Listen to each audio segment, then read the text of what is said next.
Shalom shalom అనగా మీకు సమాధానము కలుగునుగాక. ఈరోజు దేవుని వాక్యము యెషయా 53వ అధ్యాయము 5వ వచనం. ఆయన పొందిన దెబ్బల చేత మనకు స్వస్థత కలుగుచున్నది. ఏదెను తోటలో ఉన్నప్పుడు మానవునికి ఎలాంటి అనారోగ్యము లేదు. అసలు అనారోగ్యము అన్నది ఉన్నది అనే మానవునికి తెలియదు. పాపము వలన వచ్చిన ప్రతిఫలము అనారోగ్యము. అయితే క్రీస్తు ఆ పాప భారాన్ని ఆయన మీద వేసుకొని ఆయన దెబ్బలు పొంది ఆ పాప పరిహారార్థం ఆ శిక్ష ఆయన అనుభవించి మానవునికి స్వస్థత అనుగ్రహించాడు. అయితే అపవాది చేస్తున్నది ఒకటే, నీతో పదే పదే నీ చుట్టూ ఉన్న వారి ద్వారా కానీ అపవాది నీ కళ్ళ ముందు పెట్టి నిన్ను దేవుడు ఇచ్చిన స్వస్థతను పొందుకోకుండా చేస్తుంది.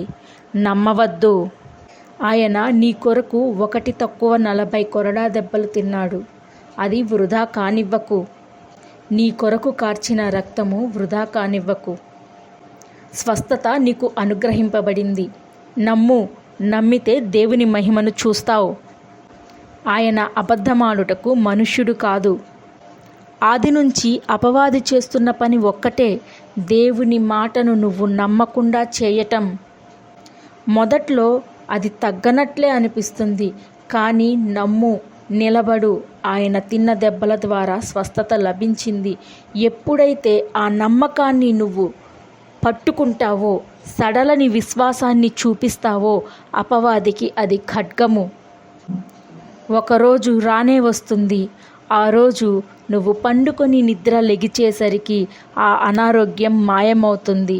లేదా ఖచ్చితమైన ట్రీట్మెంట్ నీకు దొరికి ఆ అనారోగ్యం మాయమవుతుంది. నీవు లోక సంబంధివి కాదు, క్రీస్తు సంబంధివి. నీవు క్రీస్తు సంబంధివైతే కనుక ఆయన పొందిన దెబ్బల చేత వచ్చిన స్వస్థత నీదే. అపవాది చెప్పే మాటలు నమ్మకు. దేవుని వాక్యాన్ని నమ్ము. నీ ఆరోగ్యాన్ని నువ్వు స్వతంత్రించుకో. ప్రార్థన. దేవా, అపవాది మాటలకు లోబడకుండా నీవిచ్చిన స్వస్థతను స్వతంత్రించుకోగలుగుటకు నీ ప్రియులకు సహాయము అనుగ్రహించమని యేసు శక్తి కలిగిన నామమున అడిగి వేడుకొంచున్నాము తండ్రి. ఆమెన్.